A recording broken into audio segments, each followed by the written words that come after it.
하나님의 말씀 같이 찾겠습니다. 구약성경 시편 59편 말씀입니다.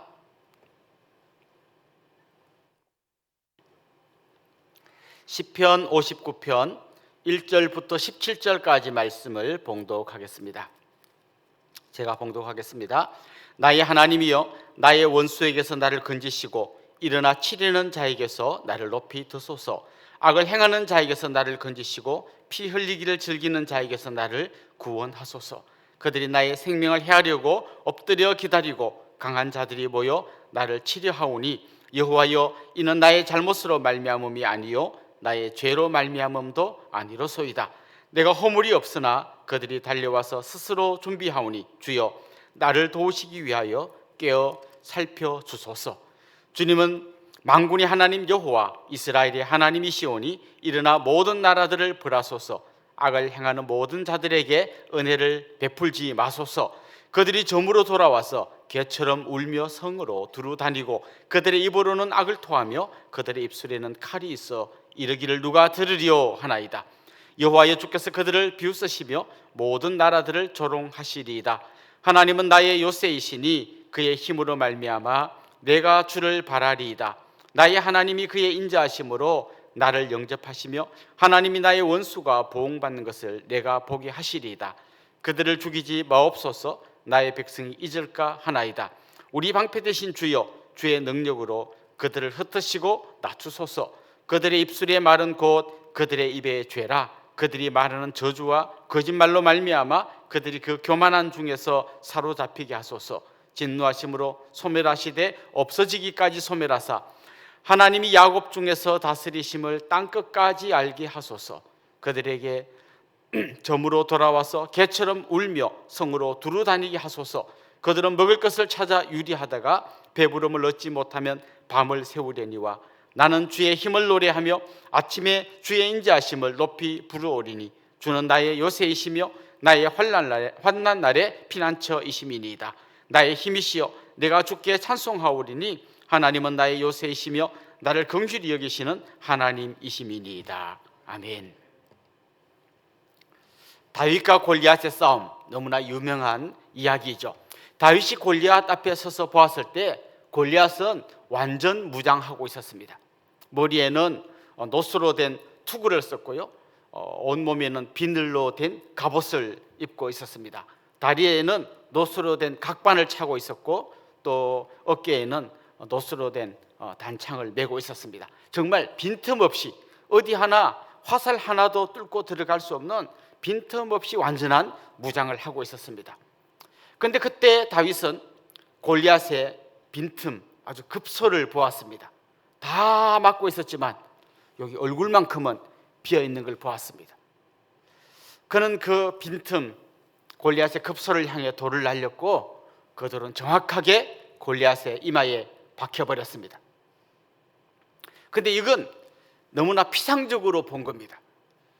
다윗이 골리앗의 빈틈 급소를 노려서 거기에 딱 맞춰가지고 이겼다, 이건 너무 껍데기로만 본 겁니다. 그렇게 본다면 다윗은 온몸이 빈틈이었습니다. 그는 아무 무장도 하고 있지 않았습니다. 골리앗이 어디든지 한 방만 날리면 다윗은 죽을 수밖에 없었습니다. 오히려 성경은 골리앗의 빈틈, 그의 급소가 다른 데 있다는 걸 알려줍니다. 다윗이 골리앗 앞에 나가면서 이렇게 말했던 걸 여러분 기억하실 겁니다. 너는 칼과 창과 단창으로 내게 오거니와 내게 나오거니와 나는 만군의 여호와의 이름 곧 내가 모욕하는 이스라엘 군대의 하나님의 이름으로 내게 나아가노라. 너는 완전 무장하고 엄청난 무기를 들고 나한테 오지만 나는 네가 모욕하는 하나님, 네가 모욕하는 하나님의 이름으로 나아간다. 진짜 다윗이 발견했던 골리앗의 급소는 뭔가 하면 그가 하나님 이름을 모욕하고 있었다는 겁니다. 반면 자기는 그 하나님의 이름을 의지하고 있었다는 겁니다. 겉으로 보면 고기 무장하지 않은 고기가 급소인 것처럼 보입니다. 물론 급소 맞습니다. 하지만 진짜 급소는 그가 하나님의 이름을 모욕하고 있었고 자기는 하나님의 이름을 의지하고 있다는 것이죠. 그의 가장 약점이 다윗의 가장 강점이었던 겁니다. 오늘 우리가 읽었던 이 본문에는 골리앗이 아닌 사울과 그 사울 곁에 서서 악을 행하는 그 무리들이 다윗의 반대편에 서 있었습니다. 사울과 그의 무리들은 그야말로 온갖 권력을 다 쥐고 있었습니다. 한 사람 골리앗 정도가 아니라 이제는 그야말로 전 국민이 사울의 말 한마디에 움직일 만큼 그는 막강한 권세를 가지고 있었습니다. 반면에 다윗은 아무 힘도 없이 쫓겨다니는 사람이었습니다. 나중에 다윗이 사울을 만나가지고 그의 억울함을 호소하는 장면이 성경에 나오는데요, 이렇게 이야기했습니다. 왕이시여, 이 죽은 개 같은 나 하나를 잡으려고, 이 벼룩 같은 나를 잡으려고 이렇게까지 쫓아다니십니까? 그야말로 그는 사울 앞에서 한 마리의 조그마한 벼룩 같은 존재였습니다. 근데 그는 벼룩 같은 자기와 온갖 권력과 힘을 가진 사울, 이 둘을 비교하면서 그는 이번에도 정확하게 사울의 급소를 보고 있었습니다. 그의 치명적인 약점을 보고 있었습니다. 그게 무엇이었을까요? 오늘 본문 7절, 8절 한번 봅시다. 이렇게 되어 있습니다. 그들의 입으로는 악을 토하며 그들의 입술에는 칼이 있어 이르기를 누가 들으리요 하나이다. 여호와여, 주께서 그들을 비웃으시며 모든 나라들을 조롱하시리이다. 자, 지금 저 대적들은 온갖 악을 행하고 있습니다. 그리고 입으로 온갖 나쁜 말을 다 하고 있습니다. 거짓말을 하고 정말 다윗의 가슴에 빗줄을 꽂는 모든 악한 말을 내뱉고 있습니다. 그러면서 그들은 이렇게 이야기했습니다. 누가 들으리요? 우리가 이렇게 말하는 걸 누가 듣겠느냐? 우리에게 모든 권력이 있는데 우리가 이렇게 하고 있는 걸 누가 보겠느냐? 아니, 우리가 모든 권력을 다 갖고 있는데 우리가 무슨 짓을 한들 누가 막겠느냐? 그들 안에는 그 권력에 취한 교만함이 있었습니다. 누구도 막을 수 없는 그들의 막강한 권력을 갖고 있었습니다. 그런데 그들이 모르는 게 있었습니다. 누가 들으리요? 라고 했는데 다윗은 바로 이어서 이렇게 이야기합니다. 주께서 그들을 비웃으시며 모든 나라들을 조롱하시리이다. 누가 들으리요? 주께서 들으시고 비웃을 것이라는 겁니다. 하나님이 듣고 계시고 하나님이 보고 계시고 하나님이 알고 계시고, 그들이 누가 들으리요라고 하는 건방진 그 말, 마치 하나님도 아무것도 못 보는 분인 것처럼 말하는 그 말을 들으신 하나님께서 그들을 보고 비웃을 것이라고 이야기하고 있습니다. 그렇습니다. 다윗은 정확하게 이번에도 알아본 겁니다. 그들의 치명적인 급소, 그들의 치명적인 약점이 뭔지를 보았습니다. 그 약점은 바로 다윗의 강점이었습니다. 골리앗을 향해 돌을 던졌습니다. 그때 급소, 약점을 향해 돌을 던졌습니다. 그럼 이번에는 그 약점을 향해서 그는 어떤 공격을 했을까요? 오늘 본문을 보면 그는 기도했습니다. 이 기도야말로 가장 치명적인 적의 약점을 향한 가장 강력한 나의 무기였던 것입니다. 그래서 그는 오늘 본문에 보면 그 급소를 향해, 골리앗을 향해 돌을 던졌던 것처럼 이번에는 기도했던 것입니다. 그렇습니다. 사실 지금 상대도 안 되는 싸움을 하고 있는 것처럼 보이지만 다윗은 가장 강력한 무기로 그는 나아가고 있습니다. 그는 그 기도 속에서 자기의 억울함을 다 하나님 앞에 호소했습니다. 오늘 본문에 보면 잘못, 죄, 허물이라고 하는 세 단어가 연이어 등장합니다. 하나님, 저는 저들이 나를 죽이려고 할 만한 그런 잘못을 저지르지 않았습니다.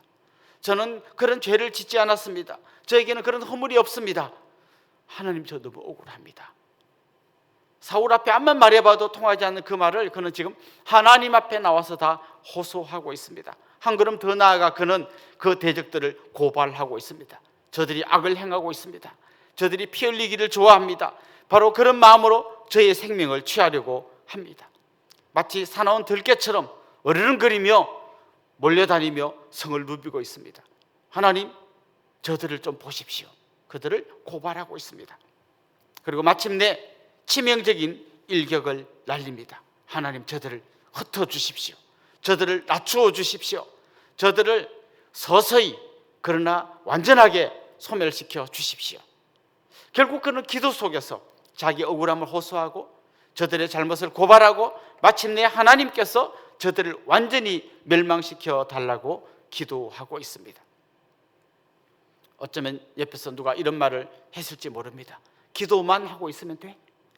기도만 하고 있으면 돼? 그러나 절대 다윗은 그게 기도만 하는 게 아니라는 걸 알고 있었습니다. 기도만 하는 게 아니라 저기에 가장 치명적인 약점을 향하여 나의 가장 강력한 무기를 날리는 행동을 하고 있었던 것입니다. 그렇습니다. 이렇게 기도한 다윗은 지금 그가 캄캄한 밤에 있었고 그 밤중에 개떼들이 성을 누비고 어르렁거리고 있었지만 기도한 이후에 그는 자기에게 찬란한 아침이 찾아올 것을 믿고 있었습니다. 그렇습니다. 이제 그는 이렇게 고백합니다. 그 찬란한 아침에 나는 하나님을 찬송할 것입니다. 이 어두운 밤에 내가 기도했다면 찬란한 아침에는 내가 찬송할 것입니다. 그게 오늘 본문의 말씀입니다. 사랑하는 성도 여러분, 어쩌면 여러분도 또 다른 어떤 밤을 지나고 있을지 모릅니다. 그 밤에 우리가 할 수 있는 가장 능력 있는 행동이 있습니다. 그것은 바로 기도입니다. 기도만 하는 것이 아닙니다. 그 기도 안에 온 우주의 통치자이신 하나님을 만나는 놀라운 길이 열려 있습니다. 어두운 밤에 기도하는 여러분이 되기를 원합니다. 그런 분들이 찬란한 아침에 찬송하게 될 것입니다. 그 찬란한 아침, 찬송할 그 아침을 기대하면서 기도할 뿐만 아니라 이미 그 아침을 믿음으로 고백하면서 이 밤에 찬송하며 기도하는 여러분들이 될 수 있기를 주님의 이름으로 축원합니다. 기도드리겠습니다. 살아계신 우리 하나님 아버지, 아무런 소망이 없는 캄캄한 밤에도 우리에게 기도할 수 있는 길을 열어주시니 감사합니다. 오늘 이 아침에 기도하는 사랑하는 성도들, 그 캄캄한 밤의 기도에, 그 눈물의 기도에 응답하여 주시옵소서. 뿐만 아니라 믿음으로 고백하며 하나님이 열어주실 찬란한 아침을 기대하는 저희들이 되게 하시고, 그날 찬송할 것을 믿음으로 고백할 뿐만 아니라 이 캄캄한 절망의 밤에 찬송하며 기도하는 우리 성도들이 되게 하여 주옵소서. 예수님의 이름으로 기도드리옵나이다. 아멘.